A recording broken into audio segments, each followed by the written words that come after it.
And let's talk about the impact of scores and payments. So what we end up doing is taking all of the diagnoses and we put them in a RAF score. This is another term or verbiage that you, if you're going to get into risk adjustment, that you need to be familiar with. And that is a risk adjustment factor. So that's taking all of the diagnoses that a patient has. It also includes if you're male or female, and it includes your age. So if you have a 65-year-old patient and they're female, and we'll just keep going with we'll go here, we've got CHF. So you have CHF. And that patient they're going to set aside an X amount of money to take care of that patient for the coming year. And another thing about risk adjustment is it's always retro. So the year that we're in now, we're pulling all of the diagnoses from the previous year. And that's why specificity is extremely important with this.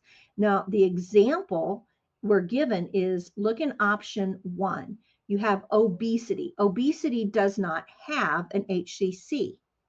Okay? So we're not setting money aside for obesity. However, if you're morbidly obese and you have a BMI over 40 and they use the E6601 or the class 3 code now, either one of those, that does have an HCC. So money is set aside for option 2 patient because of the specificity, not for option 1 because it doesn't carry a RAF score. It is not a diagnosis that has an HCC. These are predetermined what carries an HCC. And I think in most manuals now, diagnoses, they even have the HCCs off to the side by the codes that risk adjust. If a patient has type 2 diabetes and they have retinopathy, then they get a value of 0.104.0, which again interprets into a dollar amount. That is not as specific if you have with diabetic retinopathy. That is 0.318.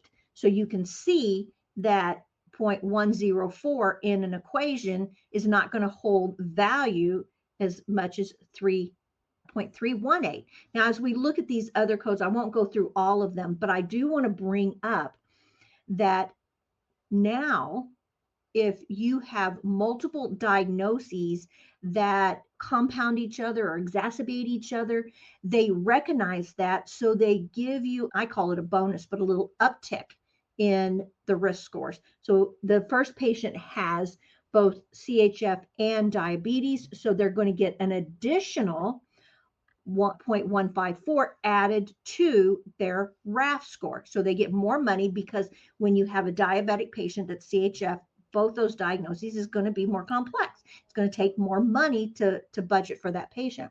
However, look over here in the option 2, the patient has CHF, diabetes, and COPD. So with those diagnoses, they get 0.154.19. And actually, it's more than that, but that's a little bonus on top of everything they get because they have combined diagnoses. So you think, why is that important? One, we're budgeting for the diagnoses and the complexity to care for that patient. If the person who's capturing the HCCs looks at the documentation and doesn't get the specificity, and they have a patient with type 2 diabetes, but they don't say type 2 diabetes with retinopathy, neuropathy, CKD, things like that, you can see how that money will go down. And yet they'll still have to have that care. And the Medicare Advantage plans look at that very carefully because they need to know that they're going to set aside the money needed to take care of that patient in the coming year.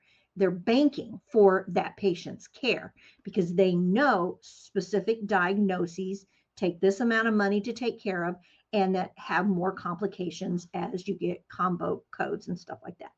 The lower the RAF score, the less money that's set aside for the patient. The higher the RAF score, the more money that's set aside. And they want to make sure that they have coders who capture these HCCs accurately. And that's why they created a certification. Looking for medical coding, medical billing, and risk adjustment education? Learn more at cco.us.